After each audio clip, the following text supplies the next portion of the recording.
चक्रवात अम्फन के बाद हालात का जायजा लेने के लिए प्रधानमंत्री नरेंद्र मोदी आज कोलकाता के लिए हुए रवाना।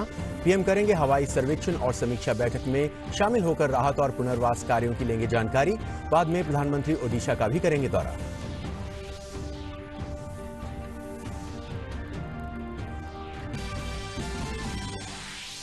सुपर साइक्लोन अम्फन के बाद पश्चिम बंगाल और ओडिशा में राहत और पुनर्वास कार्य जारी। पश्चिम बंगाल में तूफान के कारण 72 लोगों की मौत। बांग्लादेश में चक्रवात के चलते कई इलाके पानी में डूबे। उत्तरी बांग्लादेश के ऊपर जाकर डीप डिप्रेशन में तब्दील हुआ चक्रवात।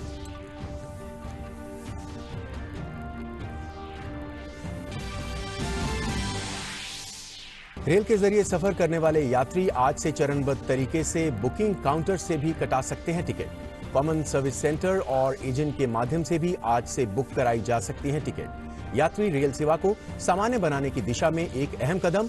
तय नियमों के तहत राज्य सरकारों द्वारा श्रमिक स्पेशल ट्रेन का संचालन जारी।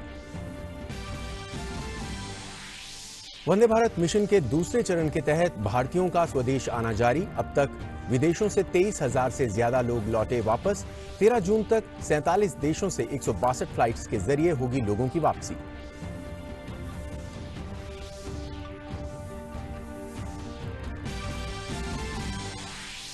भारत में कोविड-19 संक्रमण के सक्रिय मामले हुए 66,330। स्वस्थ हुए मरीजों की संख्या 48,533, जबकि वायरस के संक्रमण से 3,583 लोगों की हुई मौत। दुनिया में कोरोना से संक्रमितों की संख्या हुई 51 लाख के पार। 3,32,000 से ज्यादा लोगों की मौत। महामारी से सबसे ज्यादा प्रभावित अमेरिका में 94,000 से ज्यादा लोगों की मौत। न्यूयॉर्क में प्रतिबंधों में ढील के बाद रेस्टोरेंट फिर से खुले।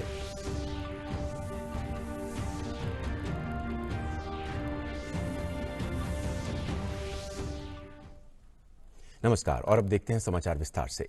प्रधानमंत्री नरेंद्र मोदी चक्रवात अम्फन के कारण पैदा हालात का जायजा लेने के लिए कोलकाता के लिए रवाना हो गए हैं।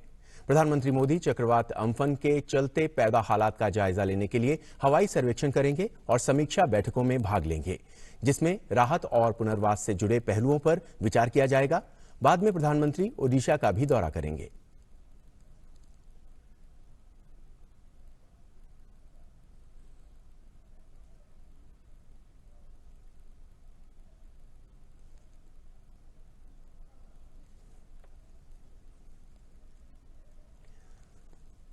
आरबीआई गवर्नर शक्तिकांत दास इस वक्त प्रेस कॉन्फ्रेंस कर रहे हैं। Holding a usual press conference, so I have tried to explain the various points so that the number of questions and clarifications that viewers and all of you would be having in mind, they get sufficiently clarified. I would like to begin with a quote from the father of the nation, Mahatma Gandhi, and I quote, "It is when the horizon is the darkest and human reason is beaten down to the ground that faith shines brightest and comes to our rescue. As a nation, we must have faith in India's resilience and capacity to overcome all odds. COVID-19, a virus of the size of 0.12 microns, has crippled the global economy with more than 300,000 dead and economic activity across the world stalled. Once again, central banks have to answer the call to the front line in defense of the economy. The recent release of macroeconomic data that for the first time revealed the damage wrought by COVID-19 brought forward the need for an off-cycle meeting of the Monetary Policy Committee, that is the MPC, in lieu of the earlier scheduled meeting between June 3rd to 5th, 2020. Over the last 3 days, that is 20th, 21st, and 22nd, the MPC reviewed the domestic and global developments and their implications for the outlook. After extensive discussions, the MPC voted unanimously for a reduction in policy repo rate and for maintaining the accommodative stance of monetary policy as long as necessary to revive growth and to mitigate the impact of COVID-19 while ensuring that inflation remains within the target. On the quantum of reduction, the MPC voted with a 5:1 majority to reduce the policy repo rate by 40 basis points 40 basis points from 4.4% to 4%.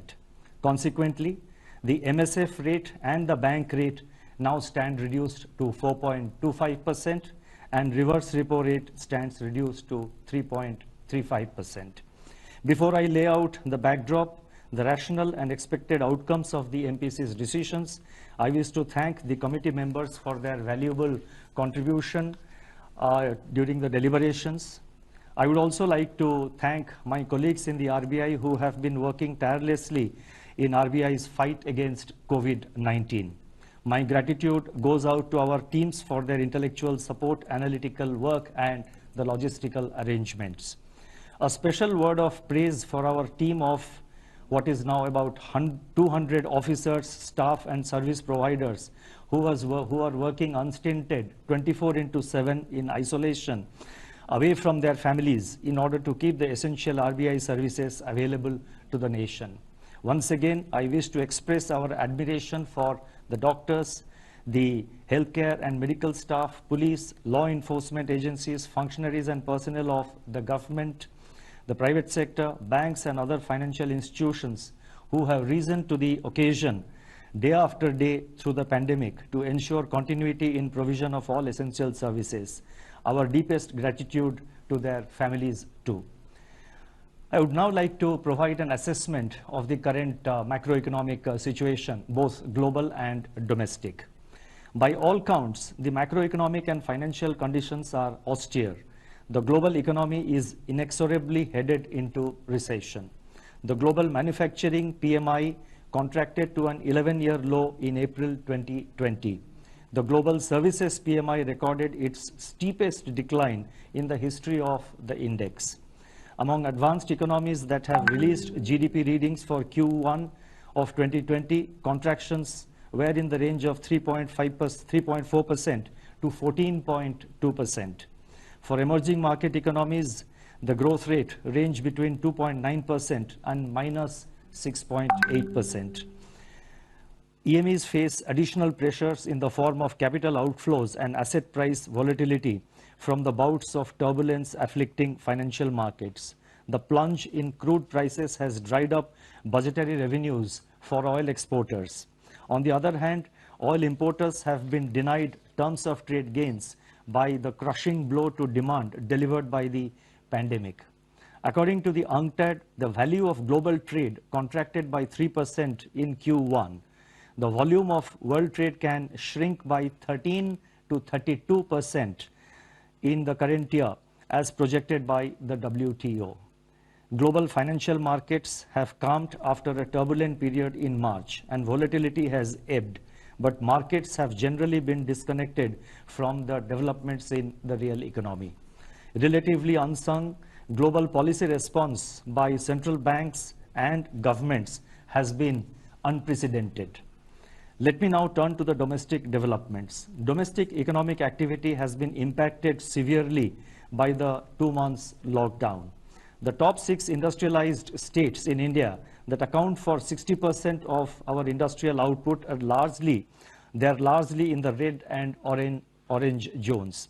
High-frequency indicators point to a collapse in demand beginning in March 2020 across both urban and rural segments. Electricity and petroleum consumption, which are indicators of day-to-day demand, have plunged into steep declines. The double whammy in terms of losses of both demand and production has in turn taken its toll on fiscal revenues. Investment demand has virtually been halted by a decline of 36% in the production of capital goods in March, which was coincident with a contraction of 27% in imports of capital goods in March and 57.5% in April. This is also evident in a fall of 91% in finished steel consumption in April and 25% shrinkage in cement production during March. The biggest blow from COVID-19 has been to private consumption, which accounts for about 60% of the domestic demand.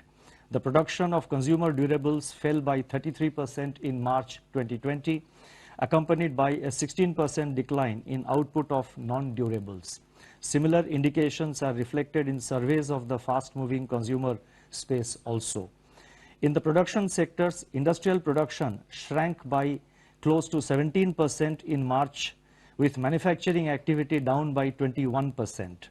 The output of core industries, which constitutes about 40% of overall industrial production, contracted by 6.5%. In conformity, the manufacturing PMI for April recorded its sharpest deterioration to 27.4, spread across all sectors.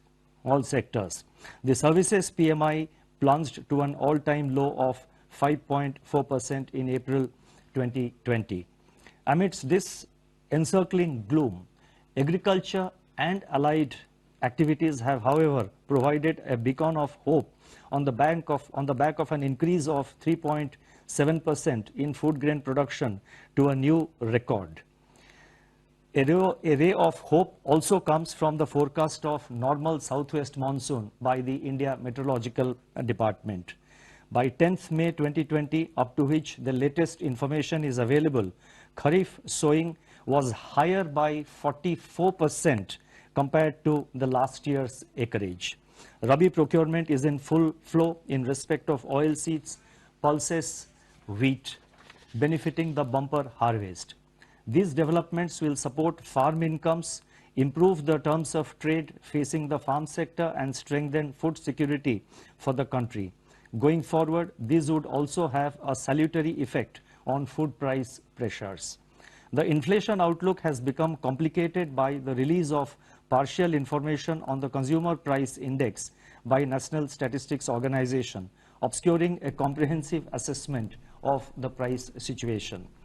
From the incomplete data that have been made available, food inflation, which had eased in January, from its January 2020 peak for next 2 months, that is during February and March. Now suddenly they have reversed and surged to 8.6% in April as supply disruptions took their toll, immune to the ongoing demand compression. Prices of vegetables, pulses, oilseeds, milk, and cereals emerged as pressure points. In the external sector, India's merchandise exports and imports suffered their worst slump in the last 30 years as COVID-19 paralyzed world production and demand. India's merchandise exports plunged by 60.3% in April, while imports contracted by 58.6%. India's foreign exchange reserves have, however, increased by 9.2 billion during 2021, that is from 1st April onwards. And so far, that is up to 15th of May, our foreign exchange forex reserves, they stand at 487 billion US dollars, which is equivalent to 1 year's imports. I now go to the outlook with regard to inflation and growth. Against this backdrop, the MPC assessed that inflation outlook is highly uncertain. The supply shock to food prices in April may show persistence over the next few months, depending upon the state of lockdown and the time taken to restore the supply chains after relaxation of the lockdown. Among the pressure points, the elevated level of pulses inflation is worrisome and warrants timely and swift supply-side interventions, including a reappraisal of the import duties. Immediate step-up of open market sales, PDS offtake by FCI to offload some part of excess stocks can also cool down cereal prices and also create room for Rabi procurement. Given the current global demand-supply balance, international crude oil prices, metals, and industrial raw materials are likely to remain soft. This would ease input costs for domestic firms.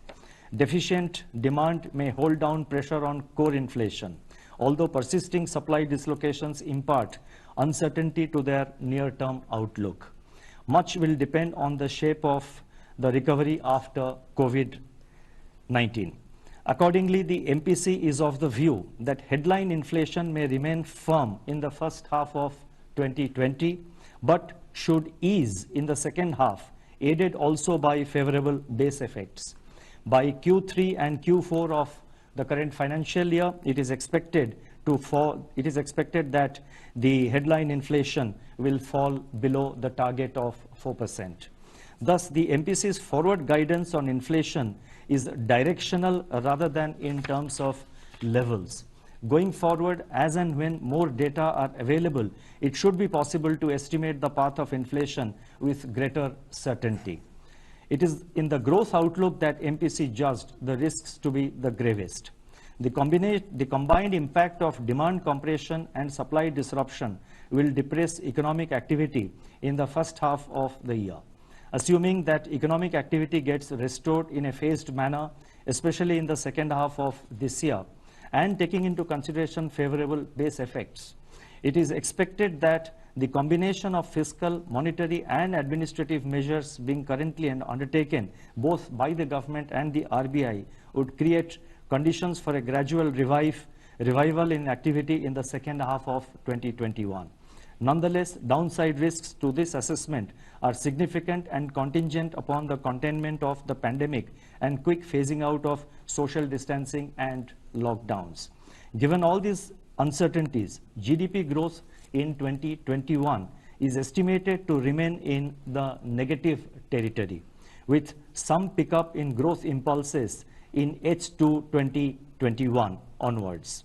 The end May 2020 release of NSO on national income should provide greater clarity, enabling more specific projections of GDP growth in terms of both magnitude and direction. Much will depend on how quickly the COVID curve flattens and begins to moderate.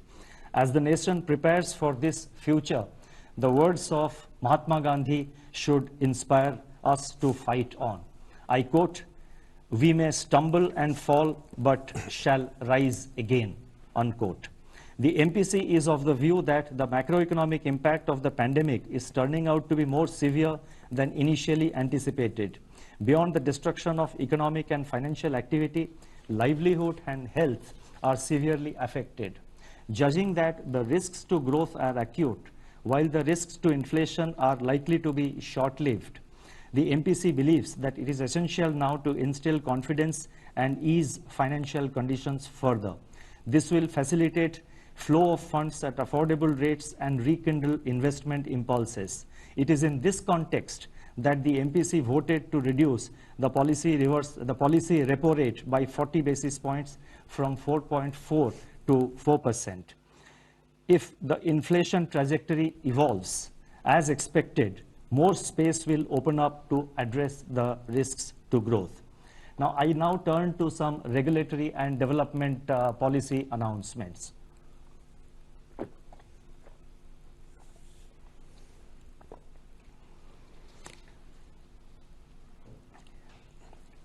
The regulatory and developmental measures which we announced today, they are being done to complement and amplify the reduction in the policy repo rate decided by the MPC. As I have said earlier, the RBI has been constantly monitoring the situation. We are extremely careful and very, at the level of vigilance is at its highest, is at its peak in RBI. Our entire team of officers are closely monitoring the developments in various segments of the economy, and you would have seen that over the past 2 or 3 months, as and when it was warranted, the RBI has not waited for a formal statement to be made by the governor, but we have been taking policy measures. And as and when, the situation warrants, to the best of our ability, we are reacting to situations, we are trying to anticipate and also trying to be proactive, and that shall continue to be under the underlying theme of our approach. In my statement at the time of MPC meeting in February 2020, I had pointed out the increasing downside risks to global growth in the context of the outbreak of coronavirus, the full effects of which were still uncertain and unfolding at that time, that is in the first week of February.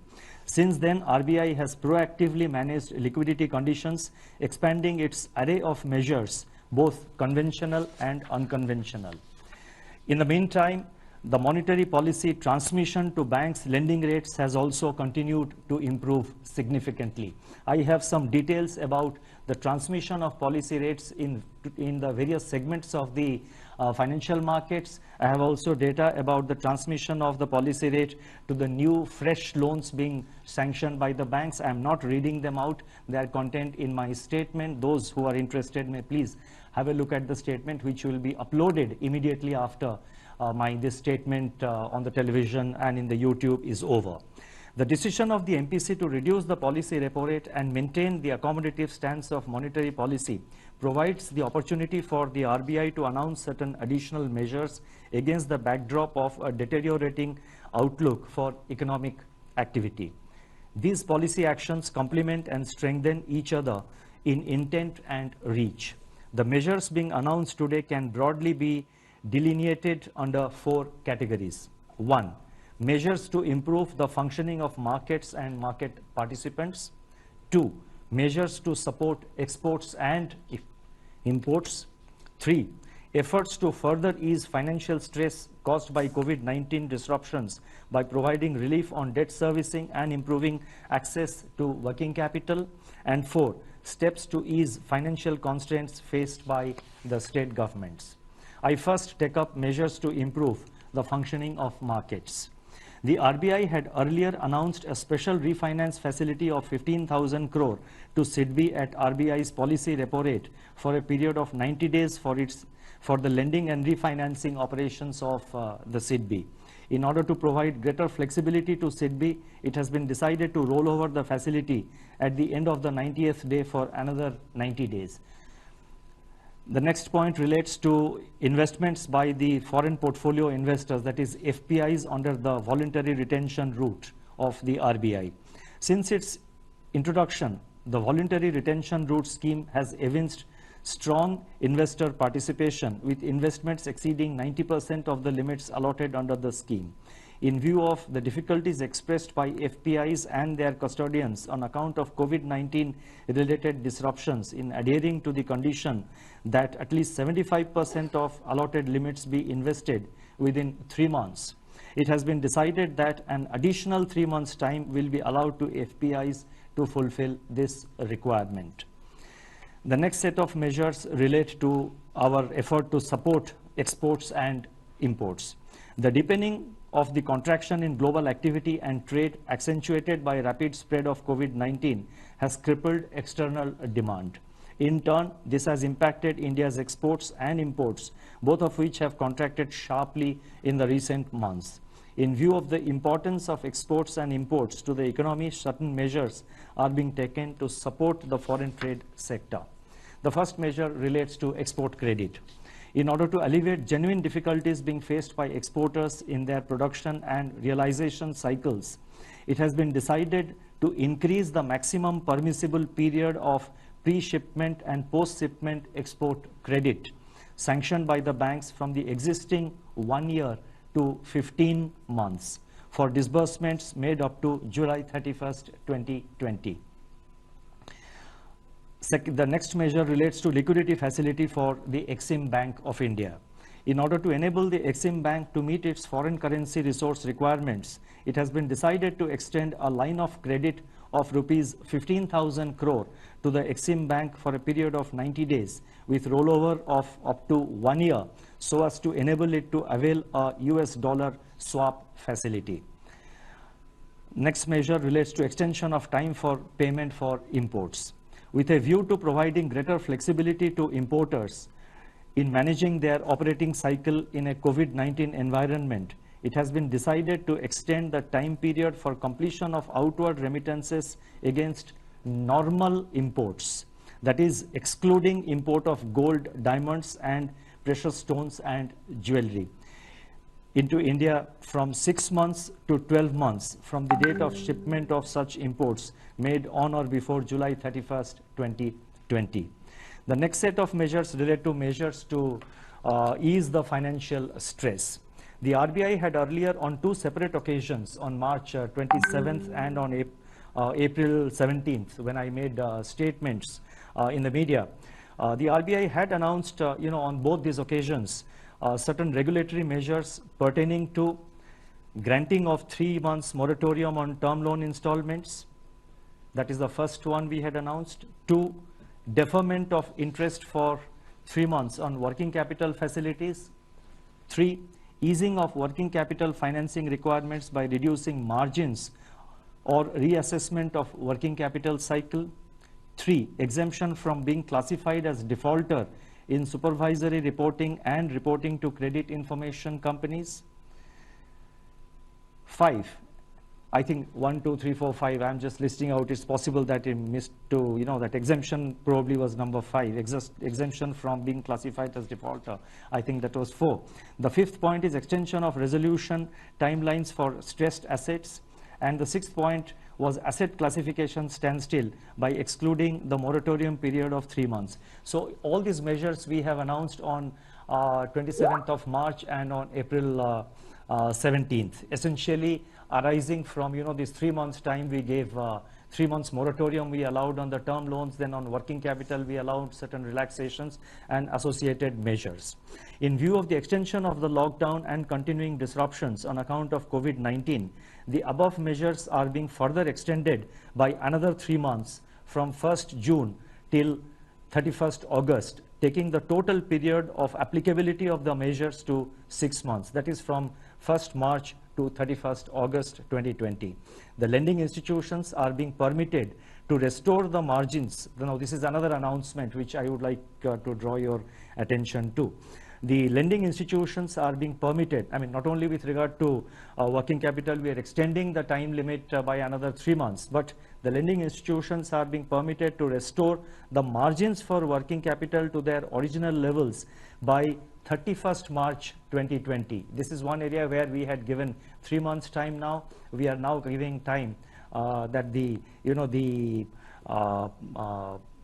margins which the reduced margins, that will be restored by 31st March, which will make it easier for borrowers to sort of manage their finances, manage their cash flow in a gradual manner. Similarly, the measures pertaining to reassessment of working capital cycle are being extended up to 31st March 2021.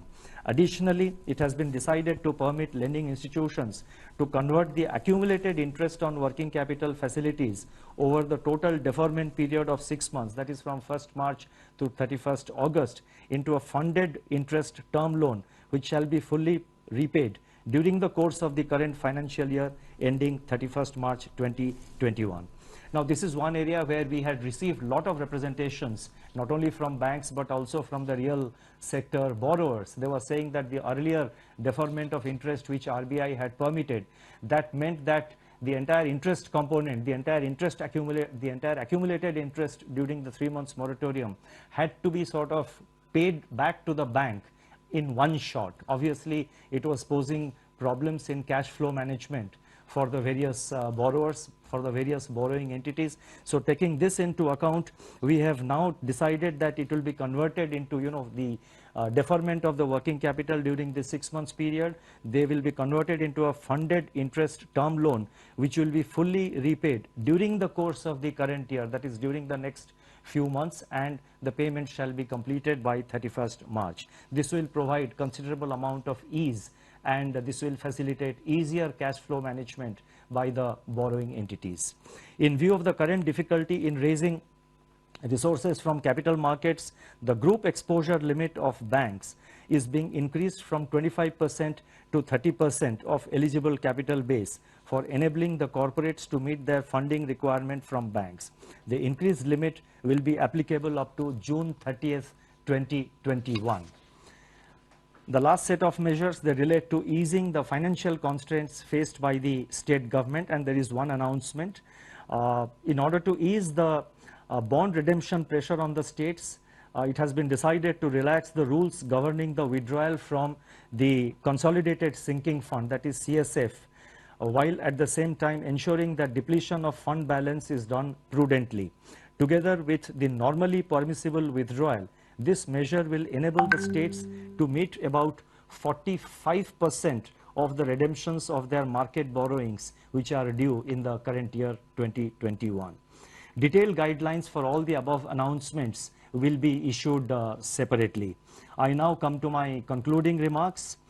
I would like to say that central banks are typically seen as conservative institutions, yet when the tide turns and all the chips are down, it is to the central banks that the world turns for support, and this is all over the world, almost in every country, and this is visible in the action being taken by the various central banks across the world. And you would have noticed in India also the RBI is trying to take necessary measures, and we are, whatever maximum measures we are able to undertake, the RBI is at the forefront and is taking the measures. Going forward, as I have said, we will continue to be vigilant and we will take whatever measures are necessary to meet the COVID-related challenges which are ahead of us. As I have stated earlier, the RBI will continue to remain vigilant and in battle readiness to use all its instruments and even fashion new ones, as recent experience has demonstrated, to address the dynamics of the unknown future. The goal, as I have enunciated earlier, are: number one, to keep the financial system and financial markets sound, liquid, and smoothly functioning. Number two, to ensure access to finance to all, especially those that tend to get excluded by the financial markets. And three, and very important, to preserve financial stability. It shall be our endeavor that RBI's actions and stance contribute to laying the foundations for a better tomorrow in India. Today's trials may be traumatic, but together we shall triumph. I would like to conclude on this optimistic note. Thank you very much for your patience. That was RBI Governor Shaktikant Das addressing a press conference, and he gave in a number of points, important points coming in from that address. He says that the repo rate has been slashed by the RBI by 40 basis points, which means it is at 4% now. And also the reverse repo rate now stands at 3.35% from 3.75% earlier. Also, he said that the GDP growth in this quarter is expected to be in the financial year 21.